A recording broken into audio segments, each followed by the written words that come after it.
gabar buu ku guursaday gabadha uu guursaday wuu xumeeyay magicii markaas loo yaqaanay oo uu bedelay oo Sufyaan ku bedelay ayuu haddana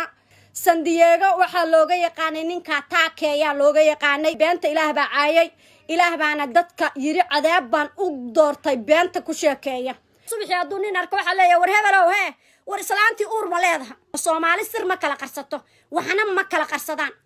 haddaan xoogaa calooshu 9 bilood tahay oo xoogaa calooshii fakatay waxay leedahay abbaayo uur miyaa leedahay meeqa bilood baa tahay ugu dambeyn xaaskii hore ee taakeeyow afka furatay soona bandhigtay sira muddo badan qarsanaa oo aysan dadku waxba ku ogeyn haddaba gabadhan oo iska soo duubtay muuqaal ayaa soo dhigtay baraha bulshada waxaana la soo wadaagay qaybo kamid ah asxaabta inagu xiran haddaba daawadayaal inta aanan kula wadaagin waxyaabaha siraha oo ay kashiftay iyo sidoo kale noloshii iyada iyo taakeeyo soo dhaxmartay fadlan marka hore muuqaalka leegaray si uu u faafo bulshooyinka Soomaaliyeedna u gaaro ayna u ogaadaan xog badan oo ka dahsooneyd sidoo kale nagu soo biir oo kamid noqo asxaabteena adigoo channelkeena subscribe dhahanaya gambaleelkana u furanaya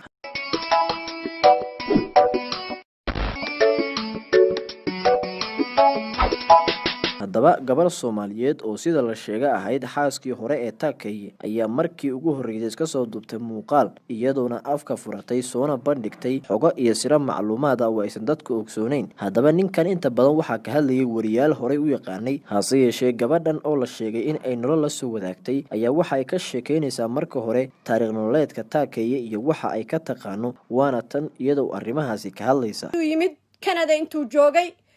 gabar buu ku guursaday gabadha uu guursaday wuu xumeeyay wuu ka soo fakaday magicii iyo documentigii iyo informationkii uu Canada ku joogay buu inta qariyay wuxuu iska soo dhiibay Mareykan markuu iska soo dhiibay oo Mareykan yimid Soomaaliya banka imid buu ku sheekeeyay waan soo cararay been buu akhriyay waxa dhacday wuu yimid magicii markaas loo yaqaanay Soomaaliya uu maxaa la dhahaa hore ugu joogay oo uu bedelay oo Sufyaan ku bedelay ayuu haddana waxa halkaan lagu dhihi jiray San Diego magaciisa waxa la dhihi jiray Ilaahow beerkiyo baga aadan u dhiman San Diego waxa looga yaqaanay ninka taakeeya looga yaqaanay magaca la yiraahdo taakeeye ayaa looga yaqaanay taakeeyu joogay ninkaas xillina waxbuu baran jiray beenta Ilaah baa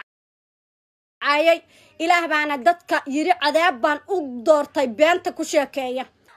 odagayga subaxii hadduu nin arko waxa leeyahay war hebelow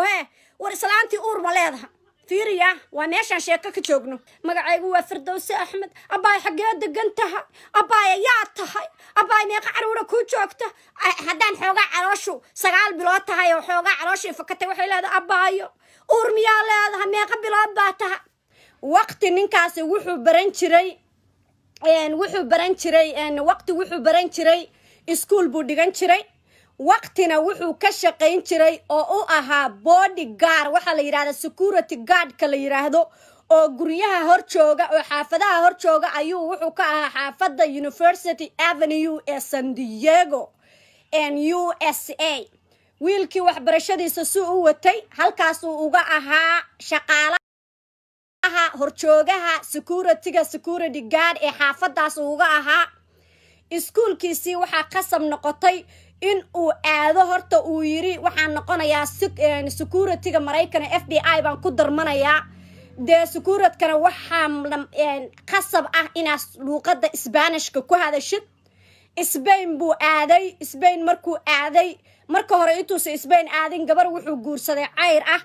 oo ay koro oo wadaagan qabiilka uu yahay gabadhii uurba u yeelatay gabadhii arooskeedii markuu ka baxay wuu baxay wuxuu aaday maxaa la dhahaa Spain buu aaday 1 year buu ku maqnaa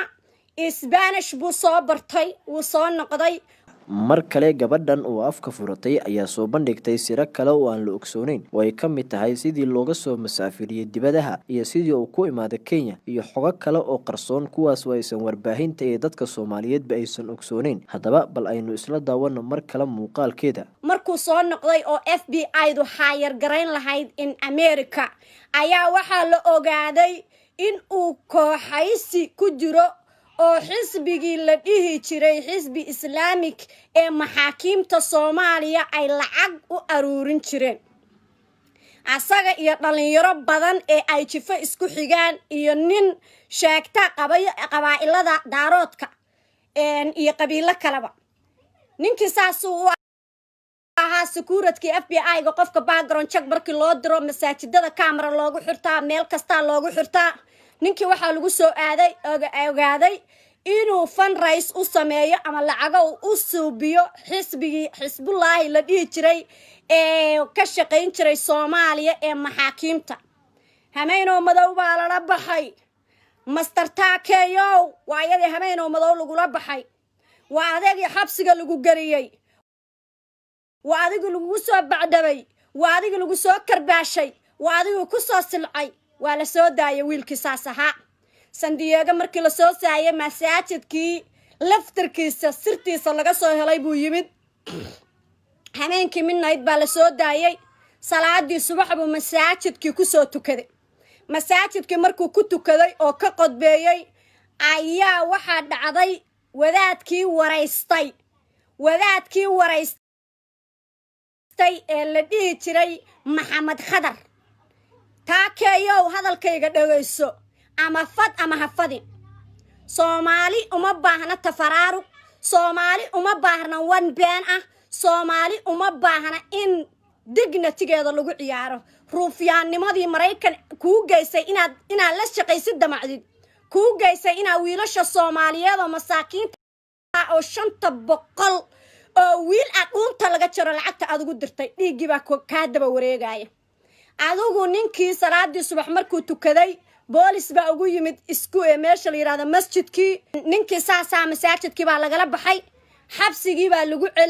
laguma celinin waxa la yiri soo bax safaaraddan u soconaa sida aad ogtihiin ba waxaan leenahay anaga ciidamo safaaradda qaabilsan in America ninkii safaaradii baa la geeyay waxa lagu yiri adeer qalad baa lagu sii daayay kumana noqonaysid magaalada waa la jeebeeyay